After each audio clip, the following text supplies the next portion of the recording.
ध्यान, साधना, मेडिटेशन, ये खोज है संतों की, योगी की, जिन्होंने अपने जीवन में भीतर कुछ ऐसा पाया जो इस सृष्टि को, इस संसार को अपना दान देकर गए, अपने जीवन का दान दिया। हम यहाँ सब मांग रहे हैं। आप देखो, राजा, रंक, फकीर सब एक लाइन में खड़े हुए हैं। सेलिब्रिटी से लेकर बड़े बड़े व्यापारी, बड़े बड़े धनाढ्य पूजा पाठ में लगे हुए हैं। उनके पास सब कुछ है, फिर भी हाथ जोड़े उस सत्ता के सामने खड़े हैं जो सृष्टि का मालिक है। उन्हें पता नहीं हम क्यों हाथ जोड़ रहे हैं, क्यों खड़े हैं।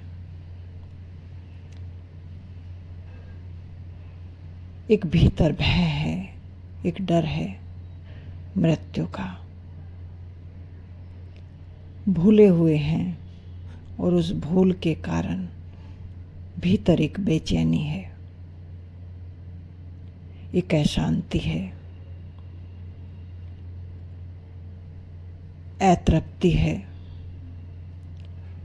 जिसको संसार की किसी वस्तु से भरा नहीं जा सकता। जाने अनजाने उसी अतृप्ति को भरने के लिए हम हाथ जोड़े खड़े हैं। लेकिन हम उस चीज में भी एक चमत्कार ढूंढने लगते हैं कि देखो कितना धार्मिक है, सब कुछ होते हुए भी कितना सरल है, कितना सहज है। बात ठीक है, अगर सब कुछ होते हुए भी हम आस्था से जुड़े हुए हैं, झुके हुए हैं, नीवे बने हुए हैं, तो ये प्रभु परमात्मा की कृपा है। लेकिन इसका मतलब ये नहीं कि हमने वो भीतर वो रहस्य जान लिया है जहाँ तृप्ति है, संतुष्टि है, विश्राम है। अब भीतर कोई भय नहीं, कोई हलचल नहीं, परम शांति, परम विश्राम। ध्यान हमें भीतर वह बोध कराता है जहाँ जीवन है, मृत्यु नहीं। और जिस दिन हम उस वास्तविकता को जान लेते हैं, तब हम यहाँ निर्भय हो जाते हैं, शांत हो जाते हैं, सुखी हो जाते हैं। संसार की कोई वस्तु से इस शांति, इस विश्राम को भरा नहीं जा सकता। इसलिए राजा, रंक, फकीर सब एक लाइन में खड़े होते हैं। कोई भेदभाव नहीं।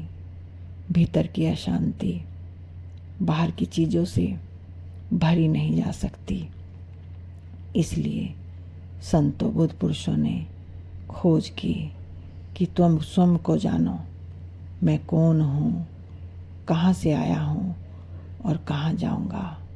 यह जानते ही हम इस जहाँ में भी आनंद लेते हैं और हमें शरीर छोड़ने के बाद कहाँ जाना है यह भी जान जाते हैं।